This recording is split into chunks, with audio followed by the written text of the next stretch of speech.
the way that you want to do this is you're trying to set up responses, right? So if you've ever watched like Floyd Mayweather and some of those guys box, right? You'll see them like tap the pad, so they're hitting, they'll hit the pad, and then they'll come back and the person will tap their arm or something, and they'll come back for a hook or whatever they're doing. And what that's doing is basically setting up cues for them, right? So if they touch here, we do this. If they do this, we do this. And so you want to do the same thing, because when you're in the middle of a scramble trying to pass the person's guard, you're not going to be able to think that quickly. So you want to basically give yourself a grouping of responses to adjust to the person. So for instance, if we just pass the guard, okay, and a lot of times you'll have a guy that turns very hard, he's putting up some frame of some sort, and he's just doing the basic hip escape. A really simple counter to this is just grabbing the top leg, pitting it down, pushing our shoulder, and just hopping over to the other side. And by changing that direction, you're making it hard, because what happened is this guy is totally committed to this side, and now you're hopping over to the other side. Now, a lot of times it's easy to just simply go up to side control, or even sometimes you'll expose the back here. And if nothing else, then he's trying to scramble, and he's using a ton of energy to come back to the other side, right? Because you're changing directions, going back and forth. And another thing it's always important to notice, most people have a weak side. So if you're hopping back and forth, attacking both sides, eventually, a lot of times you're gonna hit that weak side, and it's a little bit easier to pass. So again, we just passed the guard, but he's giving me a decent hip escape. Grab that top leg. We're gonna put our shoulder down to pin. I like to post on my hand and have my shoulder, my weight on this top leg. I don't really put my head too far on the mat or too close to the mat. So hopping over here. And again, the way that you can do this drill is to simply hop to the side. Your partner turns towards you, right here, to the side. And you can even do this in conjunction with a pass, right? So we could be passing the guard, the guy turns, boom, hopping to the other side. So the next one is the Shin Staple, and this is similar to the one right here. So we're getting here, we're closing in and trying to get chest to chest, but the guy starts to turn towards me. Now the reason you might do this is sometimes if you need a little bit more control than the hop over, maybe the guy's a little bit more mobile, or just simply something different to throw into the mix. And what this is gonna be is, we're gonna pin the top leg, step over, and we're gonna staple his leg down with our shin. So my knee's touching, my toes are touching, but I'm not actually putting a lot of pressure with my leg. I mean, there's pressure, but it's not me dropping my knee on the leg. It's me controlling.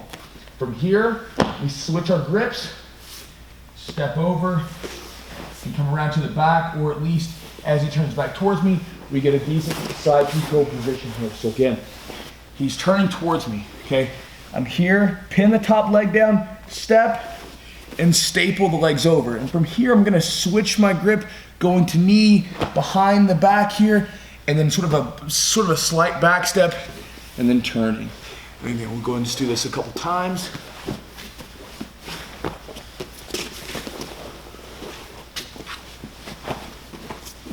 The next one's gonna be versus like a push on the hips. So as you're getting in here, a lot of times guys just give you a good frame. Now you've already passed the hips, so his knees aren't coming back in front, but his hands are in the way.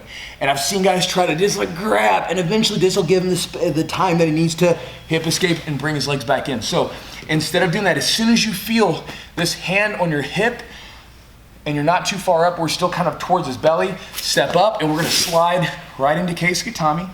Okay, and then from here, we're gonna just work our way back up by pulling the knee up, bring the knee to the shoulder, under the head, and now you're in a solid position here. Let's go back just a little bit. And again, the way you can set this up, right, or drill this like during open mat or something like that, is have your partner here. Work back down. And again, make this response. As soon as you feel this, we grab the tricep, we open this leg up and slide through and pull that arm up, and then switch, bring the knee there. Next one we're gonna take a look at is the cutter, okay? And the cutter a lot of times happens for me when I'm either doing a standing pass and the guys manage to keep some space here. And a lot of times you'll get this, you're closer, you're almost chest to chest, but the only thing that's in the way are these arms are extended, right? And he's keeping you out here. And again, the longer, and again, his arms are locked out, so me trying to fight against this, that's dumb, okay? I need to go around this or get rid of the defense. So what we're gonna do is we're gonna bring the leg that is closest to the head, and we're gonna bring the knee up, cut the shin into the arm, and step over. Again, you can go to reverse side control and switch back into position if you'd like. okay? But again, for drilling purposes, a lot of times I'll just have the person push out, hop up, and again, my hands are on the person here, and I'm making sure that he's, you know, supporting me. My hands aren't doing a whole lot. Bring the knee up, cut down, and drive, okay?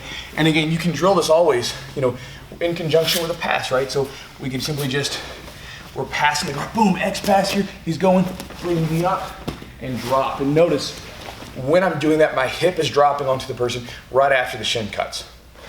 And the last one, and this is one of my favorites, is gonna be a response to the underhook. So if this person on the bottom manages to get a underhook right here, okay, this is bad for you on top because you've now, he's just a bit away from being able to do an escape. He can either come up to his knees, boom, and get like a takedown, or he can easily bring his legs back in front to go. So there's different ways you can go about this, but one of my favorites is just a step over, okay? And what we're gonna do is, first off, you wanna make sure there's still weight on him, so we don't wanna raise up to do this. We're keeping our weight down, and we're gonna step over the head. Now, it's important, this is so important where you step. If you were to take a line from his body and draw it straight out, you want to step at that line or past it. Do not step in front of it, because what happens is when we step, we want to make sure that we're getting all the way around his body. And if I step shallow right here and I do this, I'm going to end up falling back to my hips, and it's going to be a very easy escape or turn for him, okay? So let's break it down a little bit. So we step. Okay, your hands can go in different spots. I like to kind of push this hand that's towards the leg on his hip or his leg somewhere, and I'm gonna take my arm that right now is closest to the head, and I'm gonna shoot my elbow down in front of his stomach.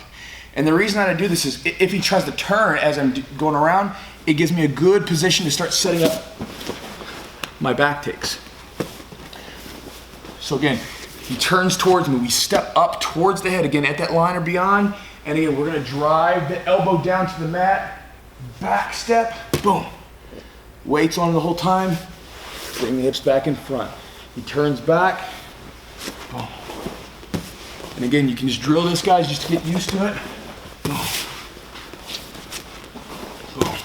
Again, these all work together, you think about it. So when we're low on the body, right, we're here. We turn, do the hop over. We get a little higher, we shin staple, boom. A little higher, Shin Staple.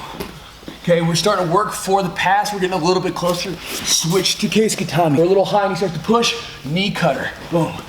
If he gets the underhook, we step over and we back step, okay? So these are some techniques, sorry about that.